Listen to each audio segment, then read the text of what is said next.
ತಾಲೂಕಿನಲ್ಲಿ ಅಕ್ರಮ ಮರಳು ದಂಧೆ, ಮಟ್ಕಾ ಸೇರಿದಂತೆ ಇತರ ಅಕ್ರಮ ಚಟುವಟಿಕೆಗಳು ಶಾಸಕರ ಹಿಂಬಾಲಕರಿಂದ ಅತಿ ಹೆಚ್ಚಾಗಿ ನಡೆಯುತ್ತಿದ್ದು, ಇದಕ್ಕೆ ಕಡಿವಾಣ ಹಾಕಬೇಕಾದ ಅಧಿಕಾರಿಗಳು ಕೂಡ ಅಕ್ರಮ ದಂಧೆಕೋರರೊಂದಿಗೆ ಶಾಮೀಲ್ ಆಗಿರುವ ರೀತಿಯಲ್ಲಿ ಯಾವುದೇ ಕ್ರಮಕ್ಕೆ ಮುಂದಾಗದಿರುವುದು ದುರ್ದೈವ ಸಂಗತಿ.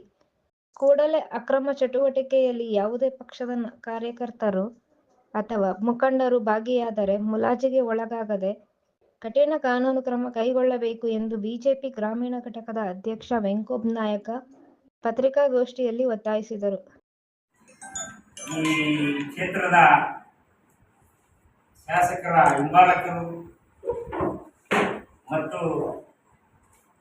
ಈ ಕ್ಷೇತ್ರದಲ್ಲಿ ಕಾರ್ಯಚಟುವಟಿಕೆಗಳಲ್ಲಿ ಭಾಗವಹಿಸತಕ್ಕಂಥ ಸಂವಿಧಾನದ ಆಡಳಿತದ ನಿರೂಪಣೆಯಲ್ಲಿ ಇರತಕ್ಕಂಥ ಅಧಿಕಾರಿಗಳು ಸಹ ಅವರ ಆಡಳಿತಕ್ಕೆ ಒಳಪಟ್ಟು ಮರಳು ದಂಧೆ ಮತ್ತು ಹಳ್ಳಿಗಳಲ್ಲಿ ಕ್ಲಬ್ಗಳು, ಬಾರ್ಗಳು ಮತ್ತು ಆಮೇಲೆ ಊಸಿ, ಇಸ್ಪಿಟ್ಟು ಇವತ್ತು ಗ್ರಾಮೀಣ ಭಾಗದಲ್ಲಿ ಜಾಸ್ತಿ ಆಗಿದೆ.